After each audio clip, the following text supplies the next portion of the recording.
So, hello guys! For today's video, pumunta kami dito sa town or sa Cork City. Kasi dito mo makikita ang English market, which is katulad siya ng public market sa atin sa Pilipinas. Nagki-crave kasi ako ng menudo. Gusto ko talagang magluto, kaya pumunta kami dito para bumili ng mga pork ingredients. May mga options kasi dito compare sa supermarket. So yun nga, kumuha ko ng atay, pork belly para sa menudo ko, and then nag-add na rin kami ng spare ribs, tsaka meats para sa stock sa bahay.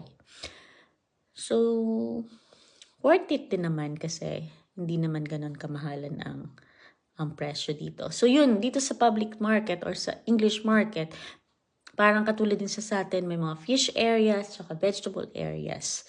So, madali mo na lang din makuha or mabili yung mga kailangan dito. On the way na rin kami pa Asian store para magdagdag pa ng mga ingredients na kakailanganin ko sa menudo. Actually, meron ditong Filipino store. So, shout out kay ate. Hello ate. So, since nandito na rin naman kami sa town, dito na kami tumiretso sa Asian store. Makukuha mo rin naman dito yung mga Filipino products na kailanganin ko sa menudo. Marami din naman ng mga Asian products na makikita mo dito. So, actually, madali na lang din naman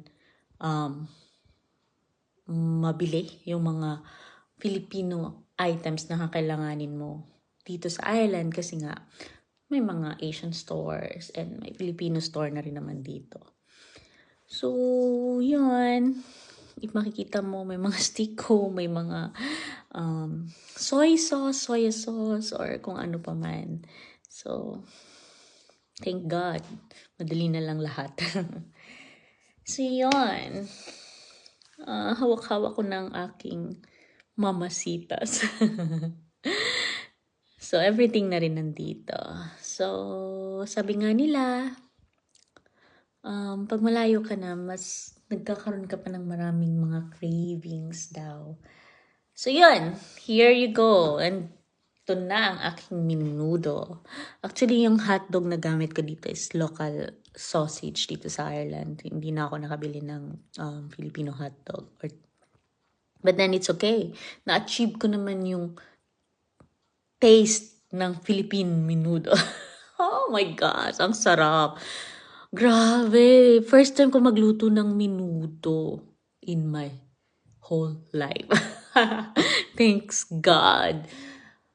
Sa blessings, sa sufficient grace, sa daily grace, sa provision, tsaka sa pag-provide ng mga needs and wants namin dito sa Ireland. Lord, praise the Lord. Thank you, Lord. So yun guys, thank you so much. Ang sarap ng menudo ko.